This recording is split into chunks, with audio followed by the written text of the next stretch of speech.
Alright, viewers, welcome to the detailed small tutorial in the fish bed. Today we're covering how to use the radar, missiles, and the air-to-air gun. The radar is very simple, so I think I just cover it all in one video. It's not hard at all to use, and you'll see why that is. So you have three main kind of interfaces with the radar. You have the let me pause it. So you have the little fishbowl, which is your radar screen that shows what the radar is seeing. You have the radar kind of interference panel, which this is, that's the IFF. That's how you press that to break lock. I'm not sure how well the rest of it's modeled, but I just don't bother with it apart from like the two outer bottom switches. Again, that's the break lock. Press that, breaks lock, and press this to IFF. Now, here is where you turn the radar on. So, right click, standby, left click on. The radar can only be on for a maximum of 40 minutes in standby and about 20 minutes in the on position, so be careful, don't turn the radar on too early, otherwise it'll run out of coolant. This switch will filter out low ground clutter and stuff, so there, don't need it because we're pretty high up. And finally, Locked Beam. This is both an air-to-ground mode, it's also a bullseye mode like the Phantom has. So if you see something visually, put it in Locked Beam, lock it, and that'll lock. Now the controls for actually using the radar. So the radar, you can only lock things that are right off the nose. You can't slew it left and right. To increase the range at which you're locking something, you use the controls TDC range, pipper span plus and minus. So I have that bound on my stick. And to lock a target, it's just target lock. And then to drop a lock, it is radar ECM protection panel reset. So, to use the missiles, you put the weapon selector into the IR SAR 1 position. That will just cycle between your missiles. You don't need to do anything more than that. Then you put the IR SAR switch into IR for IR missiles, SAR for SAR. I'd recommend having this key bound. You want the weapon mode in air, obviously, because you're using missiles and guns in air-to-air. When using missiles, you want the missile switch up. You want the launch ASP mode in launch, and you want the ASP main mode in automatic. And of course, you want that switch in missile.gyro. So I'll increase the TDC's max range to where the bombers should be. I'll press the IFF button and let's see what we get. So those are bandits. You can kind of see some additional symbology. You'll have these like lines that are above or below the target. If you have a line above and below, that means it's altitude. I'll increase altitude a little bit, and you should see a line just below in a moment. Okay, there we go. So now you can see the targets are below us because they have that line just below but not above. Then I'll dive below the targets, and you'll see the inverse happen, where the bottom line disappears and the top line reappears. One thing to note is that the radar is optimized for engaging targets above it, so you have much more vertical scan up than down, so keep that in mind.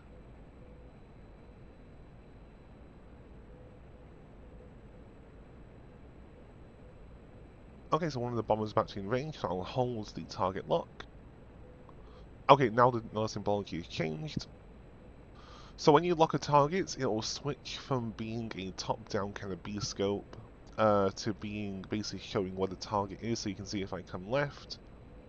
Yeah, so it's basically showing as if I was looking through the radar cone, and it's showing where the target is. So that's really useful, I find. I like that a lot about the fish beds radar, honestly. It's one thing that I do like, really. So we should get in range queue on the radar when we're in range for our semi-active radar missile, which we have selected.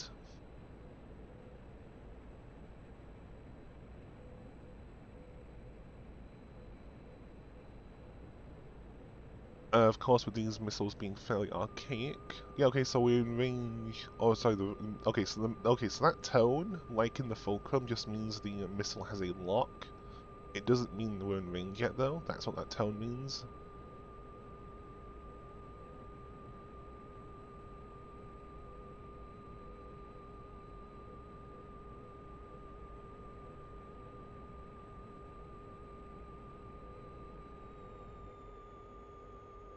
Get in range, firing.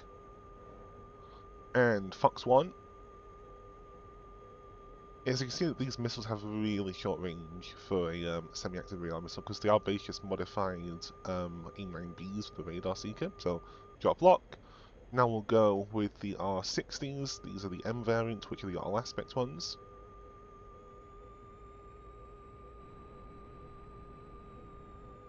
Okay, so that double line means they're friendly, so we'll go, I think that's a bandit, I think that's a hostile. Let me check. Okay, this one's okay, we'll shoot this one, this one's a bandit. Let's put him off the nose. We got the tone. Now the R60s, they're pretty decent for what they are, but they're not going to be like an R73 or whatever, so keep that in mind. Yeah, so the B-52's flaring, that's fine, I'll just wait until we get a good rear aspect shot on him. So those red lights in the hood, those mean you're pulling too much away, so too much away there. And Fox 2. Yep, not flaring that, that's way too close. Yep, so he's going down, and we'll use the gun on the last one. So for the gun, you want to put the gyro switch on, and that switch into the gun position. That will set you up for air-to-air gunnery.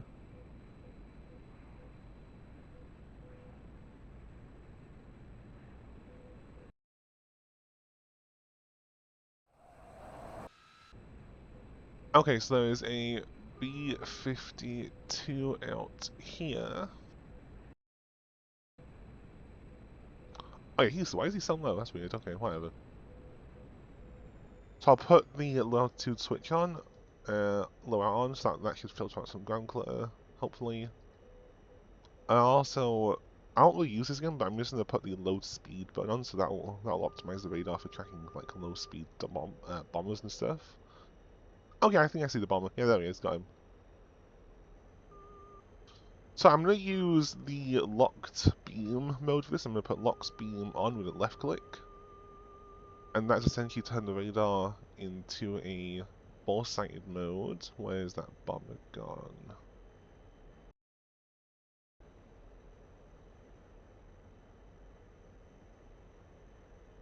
Right.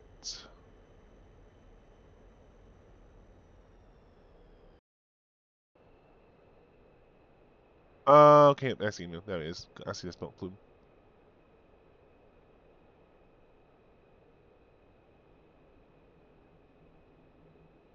Yep, so I'll put the kind of cross of the fishnet kind of gun pipper, like the backup sight essentially, onto the target and lock. Okay, target's quiet, so now the gun pipper should be showing the lead to hit with the gun, in theory. Now, like the J17, because they use the same gun, both GSH-23, you need to arm the gun with a cartridge. So what you do is you press one of three buttons. The buttons, actually, let me go back on here. It's these reloading buttons, but I have them keybound on my flight stick, so you just press one of them, that will arm the gun. The gun's now ready, as shown by that green light above the air-to-ground switch. So I'll place the pip on the target and shoot.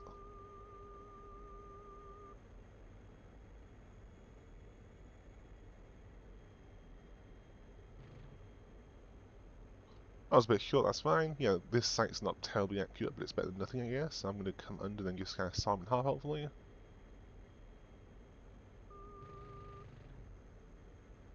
Yep, got him. There we go. Okay, yep, so that is how you use the MiG-21's radar in air-to-air and also the air-to-air offensive weapons. Whilst I'm here, I may as well cover the countermeasures. At least the dispenser thing. There's also a podkin couch. I'll cover that in a different video, definitely.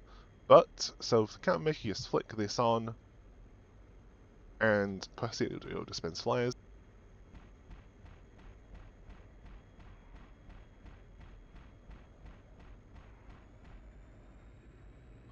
And we're out of flares. So that is how you use defensive systems. You can also carry some kind of jamming pod on the belly, which also carries flares. But yeah, no, I'm going to cover that in this video because that is a bit more complicated, I guess. Anyway, don't forget to like, share, and subscribe to Patreon, TikTok, and YouTube. Have a wonderful rest of your week. Shark31, signing off.